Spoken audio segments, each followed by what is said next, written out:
Kabajamtootaa fi jaallatamtoota hordoftoota keenya egaa. Egaan akka isin argitan YouTube irraa erga bannee bubbullee jira. Amma garuu walitti deebinee jira. Yeroo yeroodhaan sagantaa bashannanaa akkasumas sagantaa gorsa tokko tokko fidinannu fa'a akkasumallee firaankii adda addaa wanna gaggaarii jedhamu YouTube kana irratti hojjechuuf akkan deemu waadaa isiniif seenaa. Gara fuulduraatti akka isin bira jiraattan abdii guddaan qaba.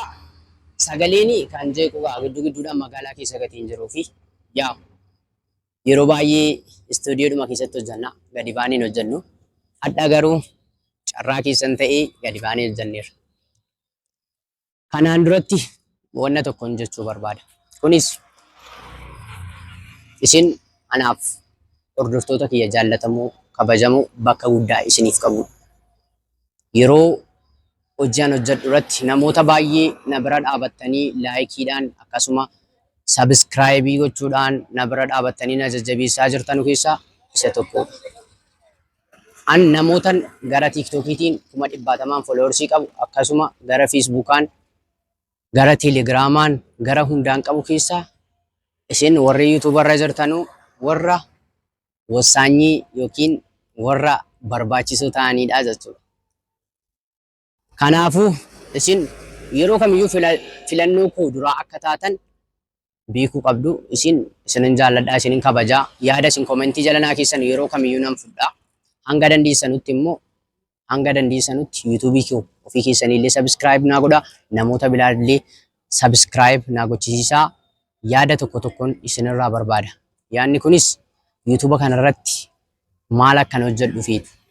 Waa'ee teekinooloojii wal qabateeti moo firaankii bashannana adda addaati moo akkasuma yaada keessan isintu beekaa. Wanni hojjetamu yuutuuba irratti waan baay'eedha.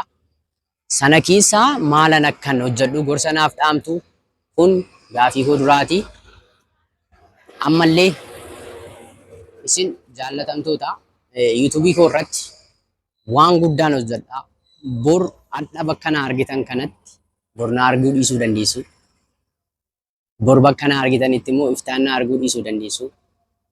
Ilmi namaa jireenya kana keessatti hundaaf hin ta'u. Hundis illee isaaf hin ta'u. Inni illee hundaaf hin ta'u. Kan si filatu jira, kan si jibbullee ni jira. Kan bakka guddaa siif qabu ni jira. Ammallee kan bakka gadaanaa siif qabu ni jira. Yaanni an dubbadhu kun namoota ni galuuftu jira, kan hin galleeftu jira. Kun uumama jijjiiruu hin dandeenyu. Kanaafuu hanga dandeenyutti wanna tokko yeroo goonu nama tokko yeroo arginu haa jaallannu. Wanna tokko yeroo hojjennu immoo keessuudhaan haa hojjennu. Gaarummaadhuma addunyaan har'aan miti jiraattu baay'ee muraasa. Garuu waan guddaa jiraannu nutti fakkaata. Namoonni baay'een hadha nuti irraanfannee dagannee jirru baay'eetu jiru. Isaan keessaa hiriyoonni koollee baay'eetu jiru. Kanaafuu hanga addunyaarra jirtutti waan gaarii hojjechuudhaaf yaali. Yoo waan gaarii hojjechuu dadhabde immoo waan badaa hin godhin bira darbi malee. Galatoomii ulfaadhu inshaallah guyyaa guyyaadhaan wanna akka kanaa yeroo yeroodhaan walitti dhufnaa wal arginaa. Yuutuuba kiyyaa namoota hundaan akka geessu abdiin qabaa.